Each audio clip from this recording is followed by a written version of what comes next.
यहाँ से स्टार्ट करेंगे। जो दृष्टि है इसके यहाँ पर मेंटरशिप टेस्ट चल रहा है 2026 का, ठीक है, उसके लिए यहाँ पर ये पेपर होगा, ठीक है। अभी जिसमें 4 पेपर थे वो मैं आपको ऑलरेडी करा चुका हूँ, पार्ट 1 और पार्ट 2 करके, ठीक है। चौथे का जो बचा है पार्ट 2 वो कराना है, मैं आपको करा दूंगा। यहाँ से 5वां पेपर देखेंगे, ठीक है, इसका पार्ट 1 और पार्ट 2 कराएंगे, राइट। उसके बाद टेस्ट नंबर 6 देखेंगे, ठीक है। उसके बाद देखो यहाँ पर चल रहा है मेंटरशिप का टेस्ट। उसके बाद आपका जाता है दृष्टि का जो क्लास टेस्ट जैसे होते हैं, जैसे कि 15 दिन में पेपर होता है ना, या हर 15 दिन में या 18 दिन में जो पेपर होता है उसका पेपर का आपको कराएंगे। ये जो मेंटरशिप है, जो लोग मेंटरशिप लेते हैं उसका पेपर है। और ये जो टेस्ट ऑफिशियली कराते हैं उसका पेपर 1 नंबर से स्टार्ट हो रहा है, वो मैं आपको स्टार्ट करूँगा आज शाम से या कल से स्टार्ट कर दूंगा वो, ठीक है। तो 1 नंबर टेस्ट से वो भी स्टार्ट करेंगे और ये जो 5वां नंबर टेस्ट है इसको आज कवर करने आ रहे हैं, राइट। और उसके बाद यहाँ पर स्टार्ट करेंगे जो फॉरम है इसका है ना, नेक्स्ट है इसका, जितने पेपर हैं यूपीएससी के वो सबको स्टार्ट करेंगे। देखते हैं क्वेश्चन नंबर 1 से। पहला क्वेश्चन यहाँ से, इससे पहले ऊपर देखो सब्जेक्ट देख लेते हैं कि क्या क्या सब्जेक्ट में यहाँ पर इसमें क्वेश्चन पूछे गए, ठीक है। जैसे कि यहाँ पर देखो दे रखा है कि यहाँ पर पॉलिटी और गवर्नेंस है, उससे यहाँ पर 72 क्वेश्चन है, सोशल जस्टिस से 10 क्वेश्चन है, ठीक है। और यहाँ से करंट अफेयर्स के 18 क्वेश्चन दे रखे हैं। टोटल यहाँ पर बता रखा है कितने क्वेश्चन अंदर हैं, तो आपके यहाँ से देखो पता भी होना चाहिए क्या क्या अंदर टॉपिक दे रखा है, ठीक है। अभी जो टेस्ट नंबर 6 कराएंगे उससे पहले मैं आपको इसका सिलेबस भी दे दिया करूँगा, किस सिलेबस में आपको पढ़ना है, उसके बाद ये टेस्ट होगा, ठीक है। तो क्या करूँगा, सिलेबस पहले दे दूंगा, वो आपको कवर कर लेना है और उसके बाद अपना टेस्ट को सॉल्व करना है। और साथ में एक बात और, जो मेंटरशिप में चला रहा हूँ यूपीएससी का, उसमें से डे 7वां हो चुका है, आज डे 8वां स्टार्ट करेंगे। उसमें मैं इसका आंसर राइटिंग सिखा रहा हूँ कैसे लिखना है, कुछ इंपॉर्टेंट क्वेश्चन होते हैं करीब 8 से 10 क्वेश्चन, वो भी मैं आपको देता हूँ, ठीक है। और टॉपिक भी देता हूँ डेली की जो यहाँ पे क्या इंपॉर्टेंट है आपको पढ़ने, ठीक है। वो भी आप देख सकते हो, एकदम फ्री है, कोई पैसे यहाँ पर नहीं है। यूट्यूब पे जाओगे देखोगे तो यहाँ पर आपको मिलेगा, ठीक है, प्ले लिस्ट में देखोगे। स्टार्ट करते क्वेश्चन, देखते हैं यहाँ से 1 नंबर से। पहला क्वेश्चन है यहाँ से, इसमें बोला भारत निर्वाचन आयोग के संबंध में निम्नलिखित पर विचार करना है। पहला, ये स्थानीय निकाय चुनाव के लिए इलेक्ट्रॉनिक वोटिंग मशीन ईवीएम तभी उपलब्ध कराता है जब राज्य विधि द्वारा उनके उपयोग की अनुमति प्राप्त होती है। पहली बात क्या होगी, पहली बात स्टेटमेंट यहाँ से इसका करेक्ट है, सही बात बोल रहा है। सेकेंड बात, ये केवल उन्हीं इलेक्ट्रॉनिक वोटिंग मशीन जो मॉडल है उनको उपलब्ध कराता है जो संसदीय और विधानसभा चुनाव के लिए अभी यहाँ पर सक्रिय रूप से उपयोग में हो रही हो। ये बात ऐसा नहीं है, ये बात गलत हो जाएगी, क्योंकि यहाँ पर जिन ईवीएम मॉडलों में संसदीय और विधानसभा चुनाव प्रयुक्त बंद हो चुका होता है, जिनका आर्थिक मूल्य 15 वर्ष तक ही होता है, ठीक है, उन्हें उपलब्ध कराया जाता है, तो यहाँ पर ये बात गलत हो जाएगी, ठीक है। ईवीएम भारत निर्वाचन आयोग के पास उपलब्ध रहती है, ठीक है, आवश्यकता अनुसार उपलब्ध कराई। जो ईवीएम है उसमें उपयोग की गई जो रिपोर्ट है वो राज्य निर्वाचन आयोग जो होता है उससे संसद में जो रिपोर्ट से वो मांग भी सकता है, ठीक है। तो यहाँ से ये बता रखनी, जो सेकंड बात है गलत हो जाएगी, पहली बात सही है, ठीक है। आंसर क्या होगा, ओनली 1 करेक्ट है, सही पूछा है तो ए। क्वेश्चन नंबर 2 है, राजनीतिक दलों की मान्यता के संबंध में विचार करना है। किसी राजनीतिक दल को राज्य दल के रूप में मान्यता तब दी जा सकती है जब वह उस राज्य की लोकसभा या विधानसभा के विगत आम चुनाव में डाले गए कुल वैध मतों का कम से कम कितना प्राप्त करता हो, 6% प्राप्त करता हो, ठीक है। सेकंड बात, यहाँ से सेकंड क्वेश्चन की पहली बात क्या होगी, यहाँ से पहली बात क्या होगी आपको सोचना है। पहला स्टेटमेंट यहाँ से इसका करेक्ट है। सेकंड बात, 4 या अधिक राज्यों में मान्यता प्राप्त राजनीतिक दल को पूरे भारत में राष्ट्रीय दल माना जाता है। सेकंड बात क्या होगी, सेकंड बात भी यहाँ से इसकी करेक्ट हो जाएगी, ठीक है, क्योंकि यहाँ पर किसी राजनीतिक दल को 4 या उससे अधिक राज्यों में मान्यता प्राप्त होती तो उसे पूरे भारत में राष्ट्रीय दल माना जाता है, बशर्ते कि वह आगामी चुनाव में 4 या अधिक राज्यों में मान्यता की शर्तों को पूरा करता हो, ठीक है। तीसरी बात है, राष्ट्रीय राजधानी क्षेत्र दिल्ली और संघराज्य क्षेत्र पांडिचेरी को राजनीतिक दलों की मान्यता के प्रयोजनार्थ राज्य की परिभाषा से बाहर रखा गया है। तीसरी बात यहाँ से गलत होगी, क्योंकि यहाँ पर राजनीतिक दलों की मान्यता प्रयोजनार्थ राज्य की परिभाषा में राष्ट्रीय राजधानी क्षेत्र दिल्ली और केंद्र शासित प्रदेश पांडिचेरी यहाँ पर शामिल किए गए, बाहर नहीं रखे गए, ये बात गलत हो जाएगी। ओनली 2 करेक्ट है, 1 2, आंसर ए सही है। क्वेश्चन नंबर 3 है, एक राष्ट्र एक चुनाव प्रस्ताव के लाभ के संबंध में विचार करना है। ये जनशक्ति उपकरण और सुरक्षा संसाधन का अनुकूलतम उपयोग कर चुनाव संबंधी व्यय को कम करने में सहायक होता है। पहली बात क्या होगी, पहला स्टेटमेंट यहाँ से इसका करेक्ट होगा, ठीक है। सेकंड बात, इसे बेहतर राजकोषीय प्रबंधन के माध्यम से निवेश के लिए अनुकूल वातावरण के निर्माण द्वारा आर्थिक विकास का समर्थन मिलता है। ये भी बात यहाँ से करेक्ट होगी, ठीक है। तीसरी बात देखते हैं, इससे बार बार होने वाले चुनाव संबंधी जो प्रशासनिक व्यवधान उसमें कमी आने के साथ साथ निरंतरता और निर्बाध शासन सुनिश्चित होगा। ये भी बात करेक्ट है। तो तीनों बातें यहाँ से करेक्ट है, एक साथ एक राष्ट्र चुनाव को लेकर के ये बात तीनों, ठीक है, तीनों यहाँ से करेक्ट है। आंसर क्या होगा, आंसर हो जाएगा, सही पूछा है तो क्या हो जाएगा, 1 2 3 है ना, डी। क्वेश्चन नंबर 4 है, चौथा बोल रहा है, निम्नलिखित में से लोक प्रतिनिधित्व अधिनियम 1950 में प्रावधानों में शामिल है क्या, ठीक है। देखते हैं इसको, देखो पहला बोल रहा है लोकसभा और राज्य जो विधानसभा है उनकी सीटों का आवंटन, ठीक है, ये क्या इसमें शामिल है? नहीं, बताना है आपको। देखो ये चीज़ क्या है इसमें शामिल है। दूसरा, निर्वाचन क्षेत्रों का परिसीमन, ये शामिल है, ये भी शामिल है। मतदाता सूची तैयार करना, ये भी शामिल है, ठीक है। और संसद राज्य विधानमंडल की जो सदस्यता है उसके लिए अर्हताएं को और निहर्ताएं, ये भी यहाँ पर ये बात गलत हो जाएगी, ये शामिल नहीं है। अगला आपको हो जाएगा राज्यसभा और राज्य विधान परिषद में सीटों को भरने का तरीका, ये शामिल है, ठीक है। तो देखो ऐसे तीसरी बात जो थी वो गलत थी, है ना, क्योंकि संसदीय और जो राज्य विधानसभा के जो निर्वाचन क्षेत्र उसके लिए मतदाता सूची तैयार करना और जो संसद विधानमंडल की जो क्वालिफिकेशन होती है, निहरता होती है, यहाँ पर ये नहीं होंगी, तो ये गलत हो जाएगा। ओनली आंसर होगा 1 2 5, 1 2 3 5, है ना, 1 2 भी था और 3 5 है, तो 1 2 3 5 आपको जाएगा question number statement b number में, ठीक है। क्वेश्चन नंबर 5 देखते हैं। निम्नलिखित में से प्रावधानों में से कौन सा यहाँ पर लोक प्रतिनिधित्व अधिनियम 1951 में शामिल नहीं है, ठीक है। इसमें शामिल नहीं है, वो जाएगा हमारा यहाँ से लोकसभा और राज्य विधानसभा की सीटों का आवंटन, ये इसमें शामिल नहीं होता है, ठीक है। बाकी ये भी शामिल है, ये भी शामिल है, ठीक है, और ये और तीसरा, ठीक है। चौथी बात यहाँ से इसकी गलत होगी। आंसर क्या होगा? ओनली 4 यहाँ से इसका गलत आंसर। इनमें से क्या क्या शामिल हो सकते हैं आप पॉइंट करके लिख सकते हो, जैसे कि यहाँ पर जो शामिल क्या क्या हो सकते हैं। एक तो देखो संसद और राज्य विधानसभा विधानमंडल है उनके चुनाव कराना, किसका बता रहा हूँ याद रखना, संसद और राज्य विधानसभा नहीं है, राज्य विधानमंडल के चुनाव कराना ये शामिल है, ठीक है।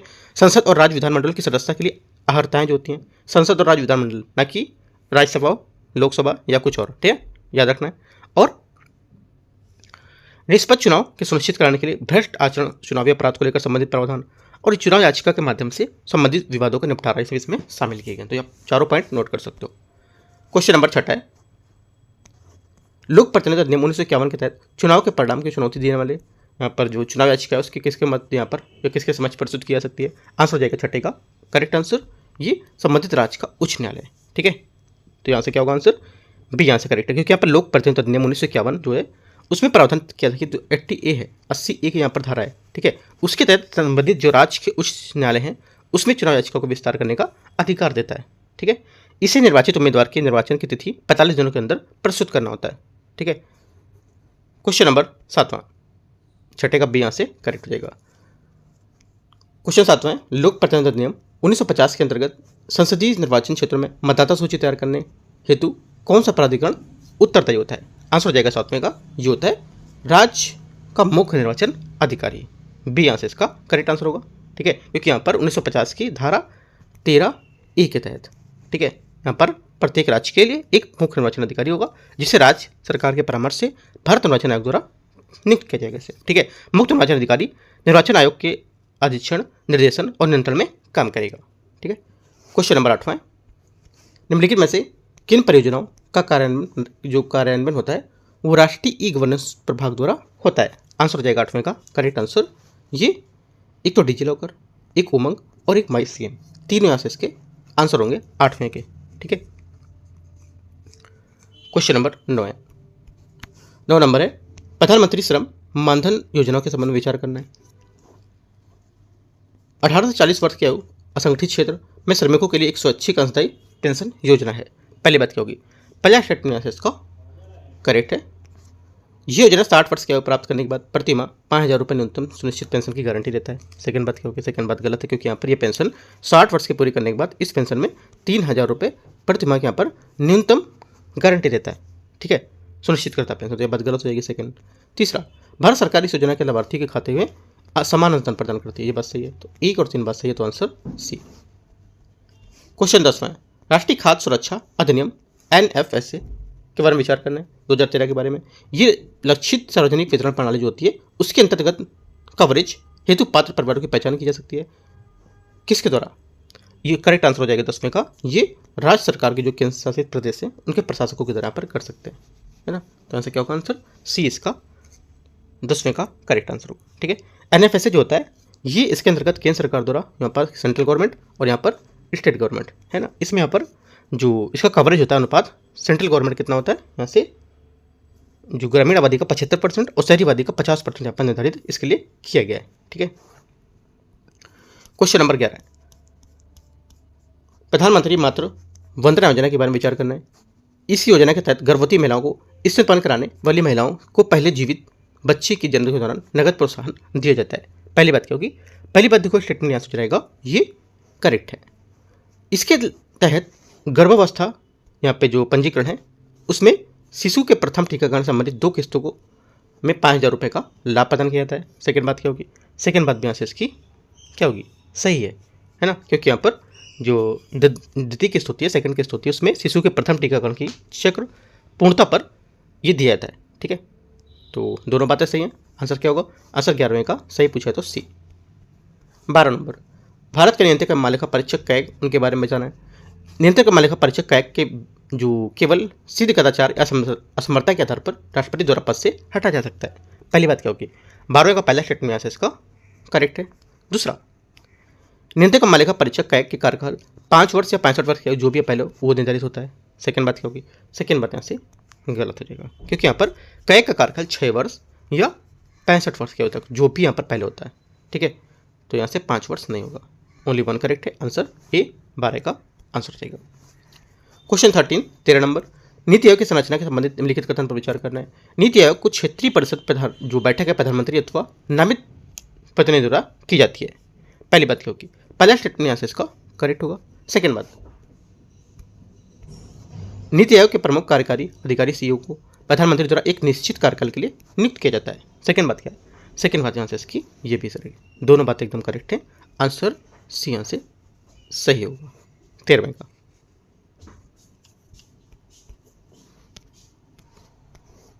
क्वेश्चन नंबर 14 है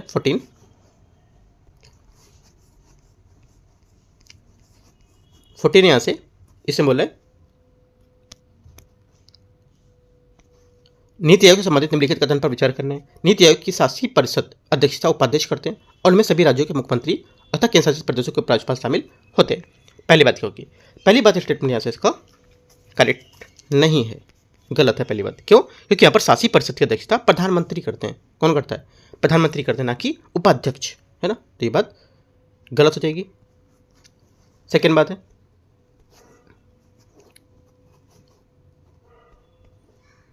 यहाँ से क्षेत्रीय परिषदों का गठन 2 या 2 से अधिक राज्यों अथवा केंद्र शासित प्रदेशों के प्रभावित होने वाले विशिष्ट जो मुद्दे उसके समाधान करने के लिए किया जाता है। सेकेंड बात क्या है? सेकेंड बात यहाँ से करेक्ट है, क्योंकि यहाँ पर क्षेत्रीय परिषद का गठन उन विशिष्ट मुद्दों के समाधान के लिए किया जाता है जो 2 या 2 से अधिक राज्यों अथवा केंद्र शासित प्रदेशों को प्रभावित करते हैं। उन्हें प्रधानमंत्री द्वारा बुलाया जाता है और प्रधानमंत्री अथवा उनके नामित जो प्रतिनिधित्व उनकी इसकी अध्यक्षता करते हैं। तीसरा, नीति आयोग के पूर्णकालिक सदस्यों को केंद्र सरकार के राज्य मंत्री का दर्जा प्राप्त होता है। तीसरी बात भी सही है। आंसर क्या होगा? आंसर यहाँ से 1 गलत है, 2, 3 सही है, तो आंसर 14 का हो जाएगा आपको यहाँ से बी। केवल 2 यहाँ से सही है। ठीक है, आगे देखते हैं क्वेश्चन 15 नंबर, भारत के विधि आयोग के संबंध में विचार करना है। ये एक संवैधानिक सांविधिक निकाय है जिसे राष्ट्रपति द्वारा प्रत्येक 5 वर्ष में पुनर्गठित किया जाता है। ठीक है, सांविधिक बोला है, ध्यान रखना है, संवैधानिक नहीं बोला है। तो क्या होगा? पहला स्टेटमेंट यहाँ से इसका गलत है, क्योंकि यहाँ पर भारत का विधि आयोग एक गैर सांविधिक और गैर सांविधिक निकाय है। ठीक है, जो भारत सरकार के विधि के अनुसार परामर्श से प्रदान किया था, ना कि सांविधिक निकाय है, गैर सांविधिक है। यह राज्य के नीति निर्देशक जो तत्व हैं उसके आलोकन जो होते हैं उसमें विद्यमान विधि के द्वारा समीक्षा करता है और उनके क्रियान्वयन हेतु उपाय सुझाता है। सेकेंड बात यहाँ से इसकी क्या होगी? सही है। ठीक है, ओनली 2 करेक्ट है। आंसर यहाँ से सही पूछा तो बी। ठीक है, आगे देखते हैं क्वेश्चन 16 नंबर, भारत के परिसीमन आयोग के संबंध में विचार करने कौन सा सही होगा? परिसीमन आयोग एक संवैधानिक निकाय है जिसे भारत के संविधान के अनुच्छेद 82 के अंतर्गत गठित किया गया है। पहली बात क्या होगी? पहला स्टेटमेंट यहाँ से इसका गलत है, क्योंकि यहाँ पर परिसीमन आयोग जो होता है ये एक स्वतंत्र निकाय है जिसका कार्य नवीनतम जनगणना के आंकड़ों पर आधार पर जो संसदीय विधान सभा क्षेत्र उसकी सीमाओं का पुनर्निर्धारण करना और न्याय संगत प्रतिनिधित्व को सुनिश्चित करना कि यहाँ पर जो ये उसका पुनर्निर्धारण कर रहा है या नहीं। ठीक है, तो पहली बात यहाँ से गलत होगी। ठीक है, क्योंकि यहाँ पर परिसीमन आयोग एक सांविधिक निकाय ना कि संवैधानिक। सेकेंड बात, अनुच्छेद यहाँ पर कोई इसका नहीं होता है, क्योंकि यहाँ पर ये संसद द्वारा पारित अधिनियम जैसे 1952, 1962, 1972 और 2002 में यहाँ पर बनाए गए थे। पहले भी बात ये सब बता चुका हूँ मैं आपको। ठीक है, पहली बात गलत हो गई। सेकेंड बात है उनके आदेशों और विधि का अधिकार प्राप्त होते हैं।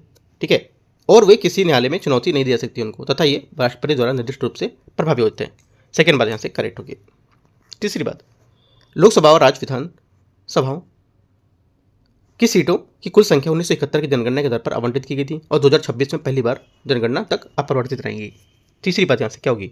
तीसरी बात यहाँ से इसकी करेक्ट है। आंसर क्या होगा? 16 का जो आंसर हो जाएगा 16 का, ये 2 करेक्ट है। कौन सा? दूसरा और तीसरा। तो आंसर हो जाएगा 2 स्टेटमेंट यहाँ से सही है। क्वेश्चन नंबर 17, राष्ट्रीय आपदा प्रबंधन प्राधिकरण जो है उसके बारे में विचार करना है। इसकी शुरुआत में एनडीएमए का गठन वर्ष 2005 में कार्यपालिका के आदेश द्वारा हुआ था। बाद में इसे आपदा प्रबंधन अधिनियम 2005 के अंतर्गत अधिसूचित किया गया है। क्या होगा? पहली बात 17 के यहाँ से क्या होगी? सोचो आप। पहली बात यहाँ से करेक्ट है। दूसरा, एनडीएमए के उपाध्यक्ष कैबिनेट मंत्री का दर्जा प्राप्त होता है, जबकि इसके अन्य सदस्यों को राज्य मंत्री का दर्जा प्राप्त होता है। सेकेंड बात भी यहाँ से इसकी करेक्ट है। दोनों बातें क्या 17 की करेक्ट है? Answer C. क्वेश्चन 18, मिशन वात्सल्य योजना के संबंध में विचार करना है। ये केंद्रीय क्षेत्र की योजना है जिसका उद्देश्य व्यापक बाल संरक्षण जो सेवाएं हैं सुनिश्चित कराना। ठीक है, क्या होगा? पहला स्टेटमेंट यहाँ से इसका क्या होगा? गलत हो जाएगा, क्योंकि यहाँ पर मिशन वात्सल्य एक केंद्र प्रायोजित योजना है। ठीक है, केंद्रीय क्षेत्र के नहीं, एक केंद्र प्रायोजित योजना है। राइट, इसमें व्यय का बोझ केंद्र और राज्य जो या केंद्र शासित प्रदेश उसके बीच यहाँ पर निर्धारित अनुपात में विभाजित किया जाता है, जबकि यहाँ पर केंद्रीय क्षेत्र की योजना में पूरा पैसा केंद्र देती है ना। ये बात गलत हो जाएगी पहली। इस योजना के तहत देखभाल और संरक्षण उसकी आवश्यकता बच्चों की जो विधिक रूप से उसके संघर्ष जो बच्चे होते हैं उनको लेकर सेवाएं प्रदान करता है। सेकेंड बात क्या होगी? सेकेंड बात यहाँ से करेक्ट है। तीसरी, इस योजना के अंतर्गत आफ्टर केयर सेवाएं केवल 18 वर्ष की आयु तक ही प्रदान की जाती हैं। तीसरी बात क्या होगी? तीसरी बात यहाँ से गलत, क्योंकि आफ्टर केयर 18 वर्ष की आयु के बाद प्रदान की जाएंगी, ताकि जो संस्थागत देखरेख है वो स्वतंत्र जीवन को यहाँ पर देख सके या कर सके। उसके बाद भी यहाँ पर की जाएंगी, 18 साल तक नहीं। ठीक है, ये बात गलत हो जाएगी। ओनली 2 करेक्ट है। आंसर केवल एक बात यहाँ से सही है। क्वेश्चन 19 है, आयुष्मान भारत प्रधानमंत्री जो जन आरोग्य योजना उसके बारे में हाल ही संबंध में विचार करना है। इसके तहत 70 वर्ष और उससे अधिक आयु के सभी नागरिकों चाहे वह आय कुछ भी हो 5 लाख रुपए का वार्षिक स्वास्थ्य कवर प्रदान किया जाता है। पहली बात क्या होगी? पहली बात यहाँ से करेक्ट है। दूसरा, इसके तहत पीएम जो JAY है, मतलब यहाँ पर प्रधानमंत्री जन आरोग्य योजना, इसके अंतर्गत पहले से ही कवर किए गए सभी परिवारों को बुजुर्ग लाभार्थियों को 5 लाख रुपए का अतिरिक्त टॉपअप कवर प्रदान करना शामिल होता है। सेकेंड बात क्या होगी? सेकेंड बात यहाँ से जो कि ये भी करेक्ट है। ठीक है, तीसरी बात देखते हैं।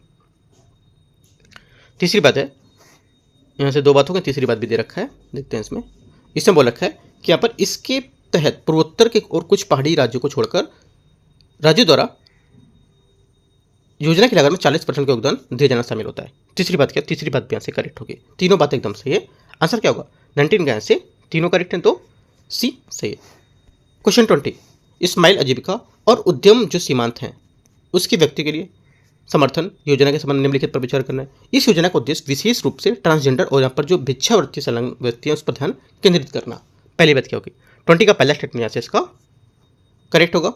दूसरा, इस योजना के को सामाजिक और न्याय अधिकारिता मंत्रालय उसके द्वारा कार्यान्वयन इसका किया जा रहा है। ये भी बात यहाँ से करेक्ट है। मंत्रालय बहुत इंपॉर्टेंट होता है, एक एक बात को लेकर के आपको स्माइल लिखना है योजना और इसको लेकर के मंत्रालय और यहाँ पर किसके द्वारा किया जाए। तो देखो मंत्रालय जब क्वेश्चन करो, अभी UPPC से भी पेपर हुआ है 2 दिन पहले, तो ऐसे मंत्रालय बहुत ज़्यादा चीज़ों में मंत्रालय पूछा है किस मंत्रालय में कैसे है ना, तो वो चीज़ आपको एकदम क्लियर रखना है कि मंत्रालय कौन सा है ना, तो याद रखना है। तो क्या होगा? दोनों बातें करेक्ट हैं। आंसर यहाँ से सी सही हो जाएगा।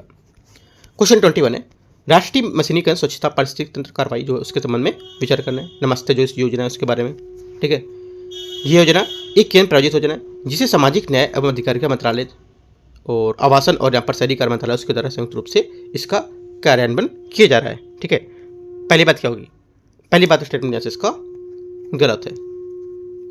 सेकेंड बात है, इस योजना को वर्ष 2022-23 से 26-27 तक 5 वर्षों की अवधि के लिए अनुमोदित किया जाता है। सेकेंड बात भी यहाँ से गलत हो जाएगी, क्योंकि यहाँ पर 22-23 से 25-26 4 वर्षों के लिए यहाँ पर किया जाता है। ये बात गलत हो जाएगी। ठीक है, 5 वर्ष नहीं, दोनों बातें गलत हैं। 21 का आंसर सही पूछा तो कोई नहीं। 22 है, लक्षित जो हमारे क्षेत्र हैं उसमें विद्यालय द्वारा जो छात्रों के लिए आवासीय शिक्षा होती है उसको लेकर के कदम पर विचार करना है। ठीक है, यहाँ पर दे रखा है इंग्लिश में जो श्रेष्ठता है उसके बारे में। केवल अनुसूचित जाति के ऐसे छात्र जिनके माता पिता की वार्षिक आय 2.5 लाख रुपए प्रति से अधिक नहीं हो सकती है, वही यहाँ पर सिलेक्ट मोड 1 के अंतर्गत प्रवेश पात्र होंगे। पहली बात क्या होगी? पहली बात स्टेटमेंट यहाँ से इसका करेक्ट है। सेकंड, इसके अंतर्गत छात्रवृत्ति अनुदान पोर्टल के माध्यम से प्रत्यक्ष रूप से छात्रों को बैंक खातों को अंतरित की जाएगी। सेकेंड बात क्या होगी, सेकेंड बात यहाँ से गलत होगी। ठीक है, आंसर क्या होगा, ओनली वन करेक्ट है, तो 22 का आंसर जो हो जाएगा यहाँ से ये ए करेक्ट है। 23 प्रधानमंत्री अनुसूचित जाति है अभ्युदय योजना है, उसके बारे में विचार करना है। देखते हैं इसको। ये केंद्रीय क्षेत्र की योजना है जिसका उद्देश्य अनुसूचित जाति और उसके सामाजिक आर्थिक विकास को देखना या करना। ठीक है, पहली बात यहाँ से 23 की सही लग रही है और सही भी है। ठीक है, सेकेंड बात यहाँ से ये योजना भारत के सभी राज्यों और केंद्र शासित प्रदेशों पर लागू है। सेकेंड बात गलत, क्योंकि यहाँ पर यह योजना सभी राज्यों केंद्र शासित प्रदेशों में लागू नहीं, जिसमें से यहाँ पर अरुणाचल प्रदेश, नागालैंड, मेघालय, मिजोरम, अंडमान, दादरा नगर हवेली, दमन दीव इन सब में शामिल नहीं किया गया। इनको ये बात गलत हो जाएगी, ओनली वन करेक्ट है, ए यहाँ से आंसर हो जाएगा। 24 सुदर्शन 2.0 के बारे में निम्नलिखित पर विचार करना है। ये 100% केंद्र द्वारा वित्त पोषित योजना जिसका उद्देश्य पूरे भारत में धारणी और जो उत्तरदायी पर्यटन स्थल है उसको विकास करना। पहली बात क्या होगी, 24 का पहला स्टेटमेंट यहाँ से इसका क्या है, करेक्ट होगा। सेकेंड बात, इस योजना के तहत स्वीकार जो परियोजना है इसके घटकों को हिस्से के रूप में भूमि अधिग्रहण और पुनर्वास पैकेज के तो उनमें धन के जो उपयोग है उसकी अनुमति प्रदान करना। सेकेंड बात क्या होगी, सेकेंड बात यहाँ से गलत होगी इसकी, क्योंकि यहाँ पर दिशा निर्देश के हिसाब से जो भूमि अधिग्रहण है और पुनर्वास पैकेज इसको गैर स्वीकार परियोजना के घटक के रूप में सूचीबद्ध किया गया, जिसका अर्थ होता है कि यहाँ पर योजना निधि को जो उपयोग है इन उद्देश्य के लिए नहीं बल्कि यहाँ पर इनकी पैकेज को देखरेख करने के लिए। ठीक है, सेकेंड बात गलत होगी, ओनली वन करेक्ट है, आंसर यहाँ से क्या होगा 24 का ए करेक्ट है। 25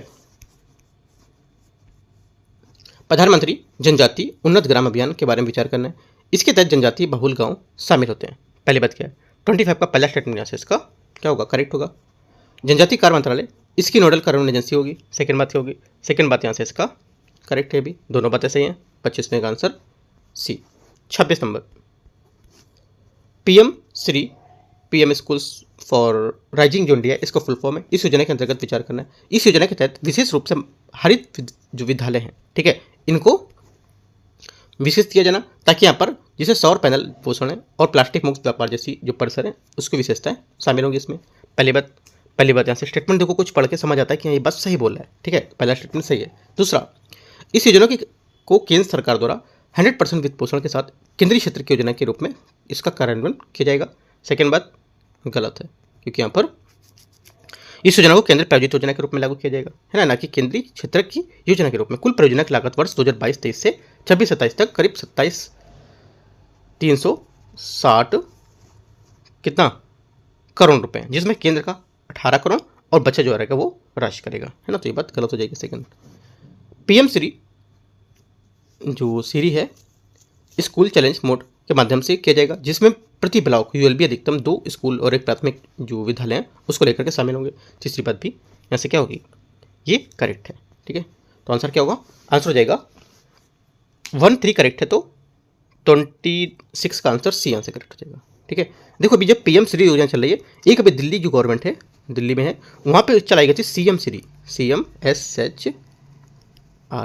श्री योजना चलाई गई थी, है ना। उसके तहत यहाँ पर क्या है, क्लास 6 से जो 8 तक ही था, क्लास 6 से 8 तक के बच्चों का टेस्ट होता था, है ना, टेस्ट पेपर होता था। अगर वो क्वालिफाई कर जाएंगे, पास कर जाएंगे, तो क्या उनको यहाँ पर अच्छी जो स्कूल में एडमिशन देंगे करीब यहाँ से, जैसे कि क्लास 6 में पास हो गया इसका, ठीक है, तो 7 से लेके जो 6 से लेके आपका जब तक पढ़ोगे तब तक अच्छी सी फैसिलिटी पूरी स्कूल में कॉलेज में आपको दी जाएगी वहाँ, है ना, काफ़ी अच्छा था।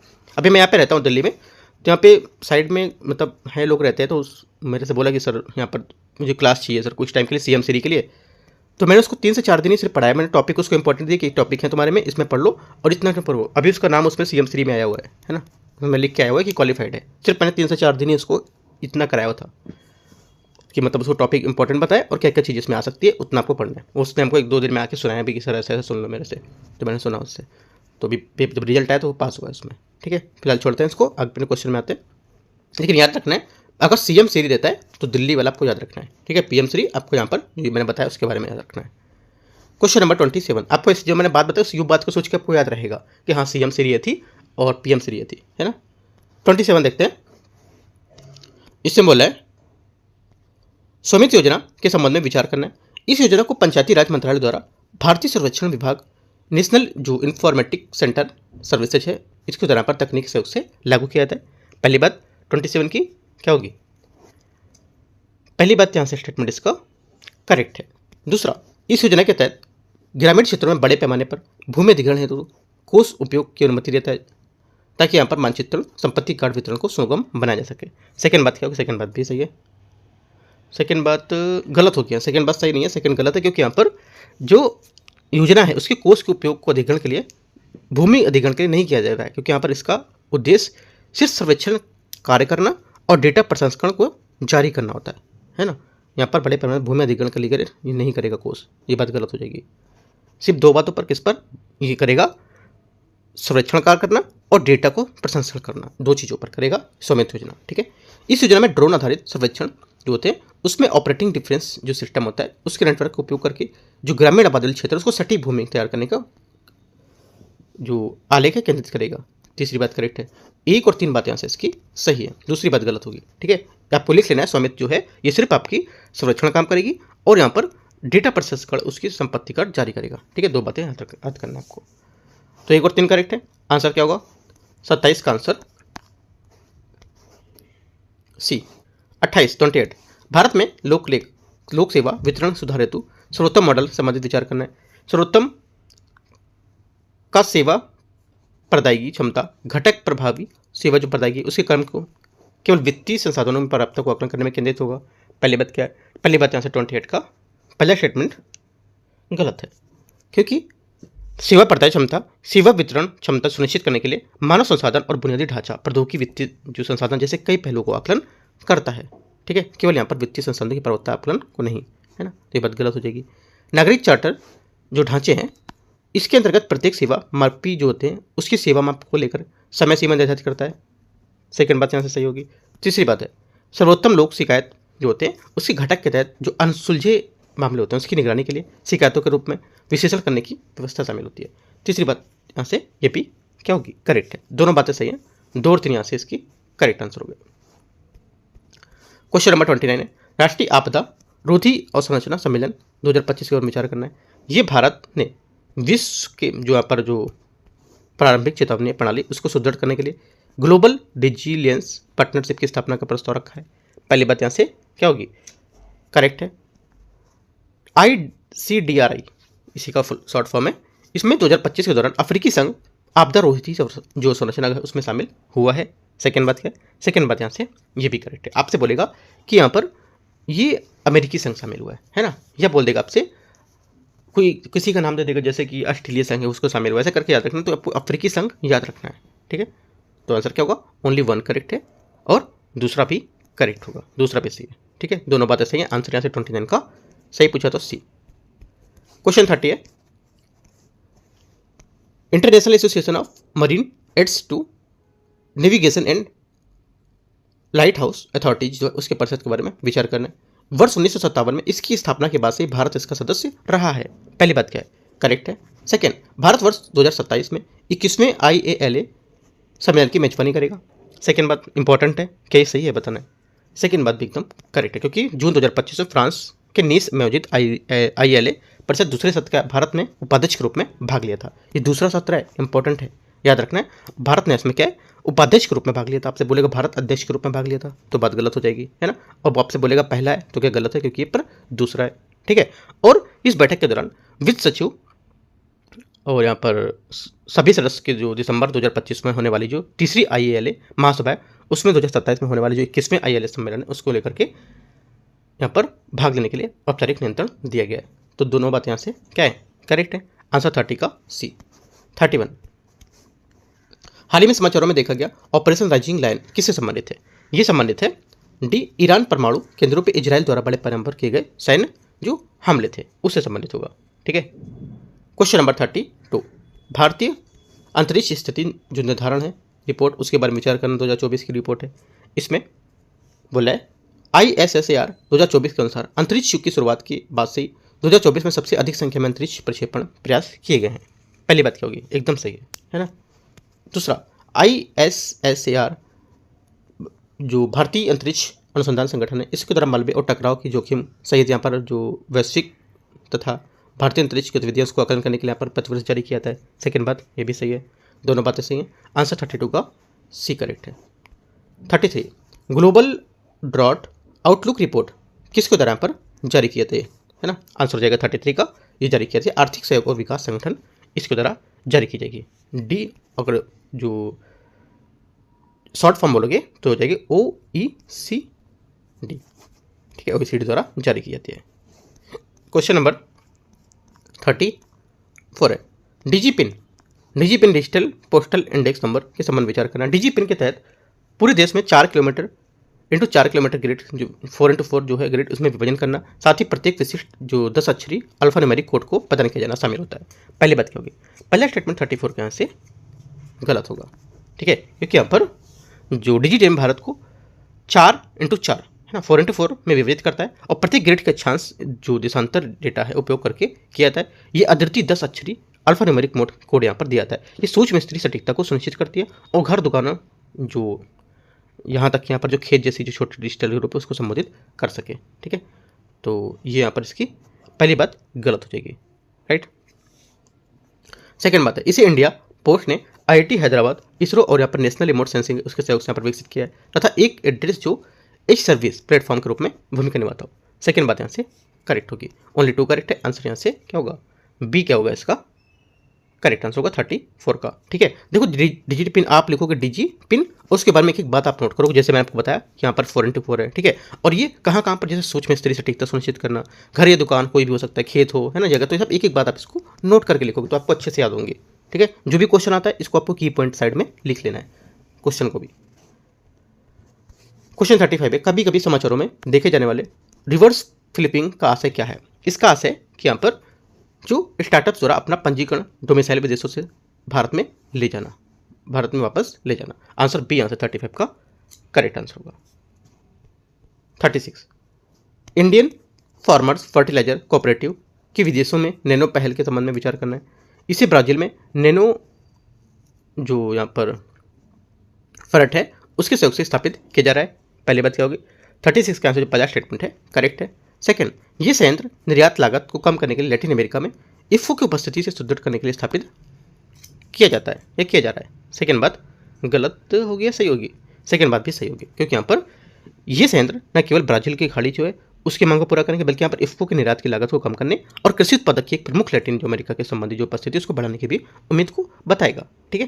तो दोनों बातें क्या होंगी आंसर इसकी करेक्ट है ना। आंसर क्या होगा, आंसर हो जाएगा 36 का सी सही है। क्वेश्चन 37 है, सागरमाला परियोजना फाइनेंस कॉर्पोरेशन के बारे में विचार करना है। सागरमाला फाइनेंस कॉर्पोरेशन है, परियोजना नहीं है, इसके बारे में देखना है। ये भारत की पहली ऐसी गैर बैंकिंग वित्तीय कंपनी है जो पत्तन पोत परिवहन जलमार्ग मंत्रालय के अंतर्गत समुद्री क्षेत्र को समर्पित करती है। पहला क्या होगा, पहली बात यहाँ से इसकी करेक्ट है। सेकंड, ये प्रमुख बंदरगाह परियोजनाओं को इक्विटी सहायता प्रदान करेगी और MSME स्टार्टअप्स के वित्त पोषण की कोई भूमिका नहीं होगी इसमें। सेकंड बात यहाँ से गलत होगा, क्योंकि यहाँ पर जो SMFCL है ये लघु मध्यम और दीर्घकालिक जो है वित्तीय समाधान न कि केवल बंदरगाह परियोजना बल्कि यहाँ पर MSME स्टार्टअप्स समुद्री शैक्षणिक संस्थान इसको भी प्रदान करेगा, ठीक है। ये केवल बंदरगाहों के लिए इक्विटी सहायता प्रदान तक सीमित नहीं होगा। ओनली 1 करेक्ट है, आंसर हो जाएगा 37 का ये करेक्ट है। 38 अरावली ग्रीन वॉल परियोजना के बारे में विचार करना है। इस परियोजना के अंतर्गत किए जाने वाले वृक्षारोपण कार्य का जियो टैग किया जाएगा और मेरी लाइफ पोर्टल पर इसकी निगरानी की जाएगी। पहली बात क्या होगी, पहली बात स्टेटमेंट यहाँ से इसका करेक्ट है। इस परियोजना का उद्देश्य हरियाणा, राजस्थान, गुजरात और दिल्ली में विस्तारित 700 किलोमीटर की लंबी अरावली श्रृंखला के समानांतर बड़े पैमाने पर वृक्षारोपण करना। सेकंड बात क्या होगी, सेकंड बात यहाँ से ये भी सही है। तीसरा, इसके उद्देश्य में धूल भरी आंधी को कम करना, कि पूर्व की ओर जो थार मरुस्थल उसके विस्तार को रोकना और अरावली क्षेत्र को जो जल प्रणाली है उसको सुधार करना शामिल होता है। तीनों बात एकदम करेक्ट है, आंसर यहाँ से सही पूछा है तो डी। क्वेश्चन नंबर अगला है 39 हाल ही में समाचारों में देखी गई स्पॉटियस कारीगरी का संबंध किससे है। आंसर हो जाएगा 39 का करेक्ट आंसर बी, दक्षिण भारत में खोजी गई जंपिंग स्पाइडर की एक नई प्रजाति से। क्वेश्चन 40 नंबर, अभ्यास शक्ति के संबंध में निम्नलिखित पर विचार करना है। यह भारत और संयुक्त राज्य अमेरिका के बीच आयोजित एक संयुक्त बैठक अभ्यास होगी। पहली बात क्या होगी, पहला स्टेटमेंट है इसका गलत है, क्योंकि यहाँ पर यह भारत और फ्रांस की सेना है उसके बीच, ना कि अमेरिका। ये एक वार्षिक प्रशिक्षण अभ्यास है जिसका उद्देश्य अंतर परिचालन समन्वय को संपर्क बढ़ावा देना। सेकेंड बात यहाँ से करेक्ट नहीं है, क्योंकि यहाँ से ये द्विवार्षिक आधार पर आयोजित की जाती है, एक वर्ष में नहीं। दोनों बातें गलत हो गई, आंसर डी, ना तो एक सही है ना ही दो सही है। क्वेश्चन नंबर 41, 10वीं सूची के तहत निर्भरता अपवादों के संबंध में विचार करना है। यदि किसी दल के कम से कम 2/3 सदस्य किसी अन्य दल के साथ जो पर विलय के सहमत होते हैं तो उस सदस्य को निर्भरता से छूट प्राप्त होती है। पहली बात क्या होगी? 41 का पहला स्टेटमेंट यहाँ से इसका करेक्ट है। सेकंड, अध्यक्ष के रूप में निर्वाचित सदस्य की निर्भरता से छूट प्राप्त होती है यदि वह ऐसे चुनाव के कारण उस राजनीतिक दल को छोड़ देता है जिससे वह पहले जुड़ा हुआ था और पद पर है तो अब सभी यहाँ पर दल में पुनः शामिल नहीं होता है। सेकंड बात क्या होगी? सेकंड बात भी यहाँ से इसकी क्या होगी? करेक्ट हो जाएगी। दोनों बातें करेक्ट हैं। आंसर 41 का सी। 42, bar council of India BCI उसके बारे में विचार करना है। यह अधिवक्ता अधिनियम 1961 के अंतर्गत स्थापित एक वैधानिक निकाय है। पहली बात क्या होगी? पहली बात यहाँ से करेक्ट है, बात एकदम सही है। इसमें निर्वाचित और पदेन दोनों सदस्य होते हैं। सेकंड बात क्या है? सेकंड बात यहाँ से इसकी ये भी सही होती है क्योंकि यहाँ पर इसमें प्रत्येक राज्य के बार काउंसिल में से एक पदेन सदस्य अर्थात भारत के मानवाधिकार और भारत के सॉलिसिटर जनरल यहाँ पर शामिल होंगे। BCI के अध्यक्ष और उपाध्यक्ष 2 वर्ष की अवधि के लिए पद धारण करते हैं। तीसरी बात भी करेक्ट है। आंसर क्या होगा? तीनों करेक्ट है। 42 का डी सभी सही है। 43 है, अधिवक्ता अधिनियम 1961 के तहत अधिवक्ता जो वर्गीकरण है उसके बारे में विचार करना है। वरिष्ठ अधिवक्ता का नामांकन सर्वोच्च न्यायालय या उच्च न्यायालय द्वारा अधिवक्ता की सहमति के लिए उपरांत में किया जा सकता है। पहली बात क्या होगी? 43 का पहला स्टेटमेंट यहाँ से इसका करेक्ट है। सेकंड, सर्वोच्च न्यायालय में एडवोकेट ऑन रिकॉर्ड के पास बार में कम से कम 5 वर्षों का अनुभव होना चाहिए और उसे विशिष्ट एडवोकेट ऑन रिकॉर्ड के साथ 1 वर्ष के प्रशिक्षण के बाद इसे निर्धारित करना उन्नत होना चाहिए। सेकंड बात क्या होगी? सेकंड बात भी यहाँ से इसकी क्या होगी? करेक्ट है, सही, गलत? देखो सेकंड बात भी यहाँ से सही होगी क्योंकि यहाँ पर जो सर्वोच्च न्यायालय के नियम 2013 है उसके अनुसार एडवोकेट ऑन रिकॉर्ड है उसको बनने के लिए किसी अधिवक्ता के पास न्यूनतम 5 वर्ष का बार जो अनुभव होना चाहिए और इसमें वरिष्ठ एडवोकेट ऑन जो रिकॉर्ड होता है उसके तहत यहाँ पर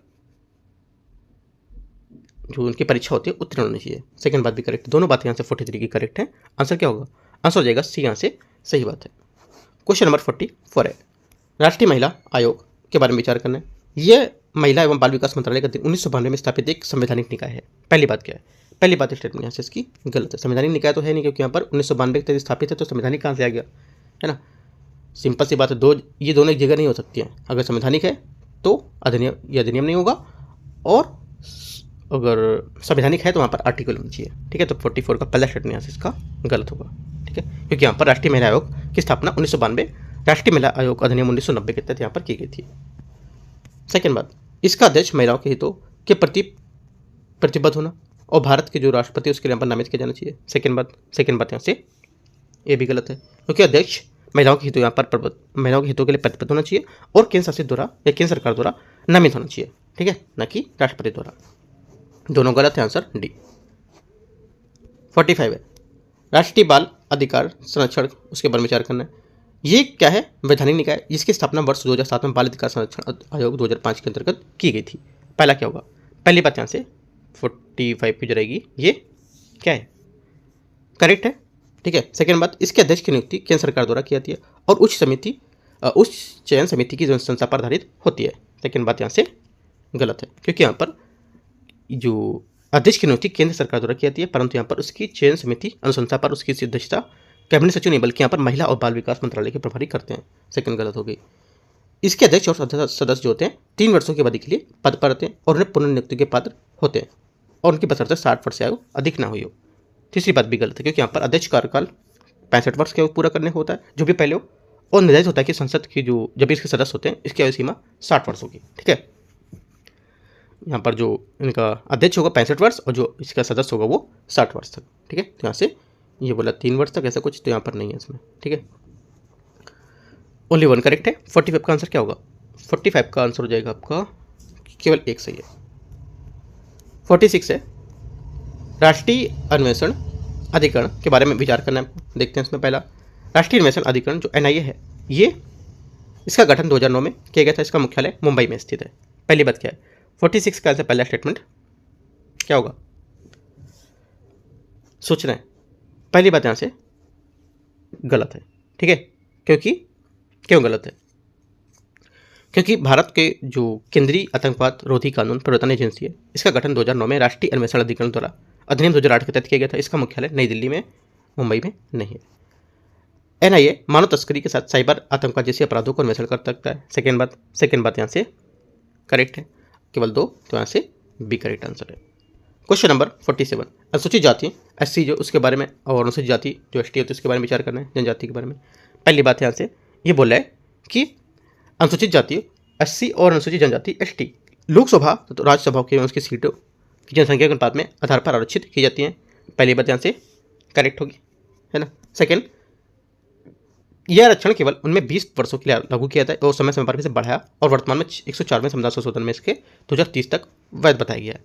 सेकेंड बात यहाँ से गलत है, क्योंकि यहाँ पर शुरुआत में ये संविधान के जो प्रावधान था उसके केवल 10 वर्षों तक लागू किया गया था, बाद में से संवैधानिक संशोधन के द्वारा समय पर बढ़ाया गया था और 104वें संविधान संशोधन में 2019 द्वारा इसे 2030 तक बढ़ाया गया था।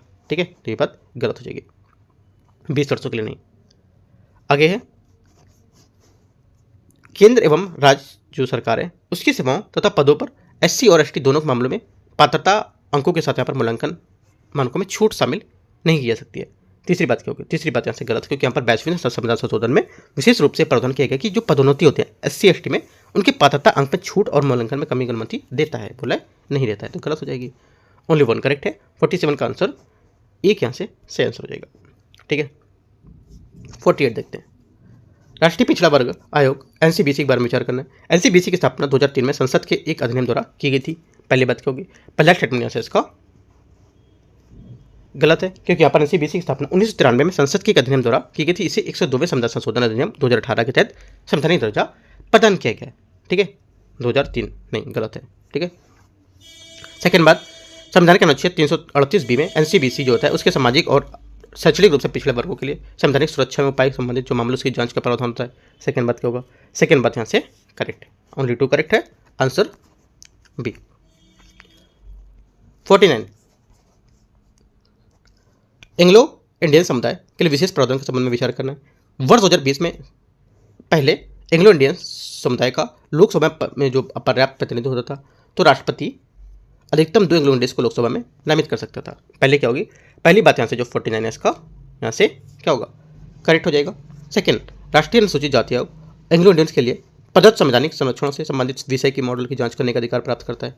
ये बात यहाँ से करेक्ट हो जाएगी, दोनों बातें यहाँ से सही है, आंसर यहाँ से सी। क्वेश्चन 50 है, भारतीय संवैधानिक विधि पृथक्करणिता सिद्धांत के बारे में विचार करना है। ठीक है, यदि एक विधि के किसी आपत्तिजनक प्रावधान को किसी विधि अन्य भाग से अलग किया जाता है तो केवल उस आपत्तिजनक प्रावधान को यहाँ पर अमान्य घोषित किया जाएगा। पहली बात क्या होगी? पहली बात यहाँ से करेक्ट है। ये सिद्धांत केवल उन संवैधानिक जो विधियों पर लागू होता है जो मूल अधिकारों के साथ असंगत होती हैं। सेकेंड बात गलत है, क्योंकि यहाँ पर यह सिद्धांत केवल उत्तर संवैधानिक विधि है उस पर नहीं, बल्कि यहाँ पर अनुच्छेद 13(1) के अंतर्गत मूल अधिकारों से जो पूर्व संवैधानिक विधि है उस पर भी लागू हो जाएगा। ठीक है, याद रखना है। यदि किसी विधि वैध और अवैध भाग इतने अभिन्न रूप से मिश्रित हों और उन्हें अलग नहीं किया जा सकता है तो पूरी तरह से अमान्य हो जाते हैं। तीसरी बात क्या होगी? तीसरी बात यहाँ से सही है, ओनली 1 3 करेक्ट है। 50 का आंसर क्या होगा? 1 3 करेक्ट है, तो 2 बात यहाँ से सही है। 51 है, आच्छादन का सिद्धांत के संबंध में विचार करना है। देखते हैं इसको। ये मूल अधिकारों के असंगत संविधान और पूर्व विधियों पर लागू होता है और मूल अधिकारों में असंगति जो सीमा है उसकी प्रभावी कर देता है। पहली बात क्या होगी? पहला स्टेटमेंट यहाँ से इसका करेक्ट है। इस प्रकार विधि को आरंभ से ही अप्रभावी मानी जाती है और उसे पुनर्स्थापित नहीं किया जाता है, भले ही बाद में संविधान संशोधन द्वारा उसे असंगति से दूर कर दिया जाए। सेकेंड बात क्या होगी? सेकेंड बात यहाँ से गलत होगी इसकी। ठीक है, आंसर क्या होगा? आंसर हो जाएगा पहला सही है और दूसरा गलत है, तो आंसर हो जाएगा यहाँ से इसका पहला सही था दूसरा गलत था, तो सही पूछा तो ओनली 1 ए यहाँ से करेक्ट आंसर 51 का। ठीक है, तो इस टाइप से देखो 51 क्वेश्चन हम लोग ने यहाँ पर डिस्कस कर लिए। ठीक है, अब बचेगा क्वेश्चन 52 से लेके 100 तक। ये जो बचेंगे ये मैं आपको पार्ट नंबर 2 में कवर करेंगे, राइट। और उसके बाद जो मैंने बोला कि दृष्टि का जो टेस्ट नंबर 1 से स्टार्ट हुआ है वो भी मैं आपको लेने वाला हूँ, लेके आने वाला हूँ। ठीक है, और फोरम है इसका, और विजन का ऑलरेडी मैं करीब 7 पेपर करा चुका हूँ। ठीक है, तो वो भी देख सकते हो आप। तो यूपीएससी के जितने पेपर हम स्टार्ट हो गए वो सब कराएंगे। और यूपीएससी का ध्यान रखना, मेंटरशिप जो मैं चला रहा हूँ उससे जरूर जुड़ना है, क्योंकि यहाँ का अभी 3 महीने आपके पास टाइम है। अक्टूबर, अभी कितना बचा अक्टूबर का? करीब 15 दिन बचा हुआ है। ठीक है, अक्टूबर, नवंबर और दिसंबर, दिसंबर पूरा, अक्टूबर का 15 दिन है, करीब यहाँ पर 2.5 महीने मान सकते हो आप। तो इतने महीनों में आपको आंसर राइटिंग बहुत अच्छे से करना है, आंसर राइटिंग करना है, साथ में ये प्रीलिम्स के क्वेश्चन भी सॉल्व करता चलना है। इतनी चीज़ें आपको करनी है और करंट अफेयर्स भी पढ़ना है। वो मैं आपको मेंटरशिप में सब बताऊंगा क्या क्या चीज़ें करना है। कुछ डाउट रहेगा तो वहाँ से आप पूछोगे, है ना, एक एक चीज़ को मैं आपको क्लियर करूँगा। ठीक है, टेलीग्राम से जुड़ सकते हो और यहाँ पर चैनल को सब्सक्राइब कर सकते हो, आगे लोगों को शेयर भेज भी सकते हो जो आपको अच्छा लगता है तो। ठीक है, all the best. Thank you.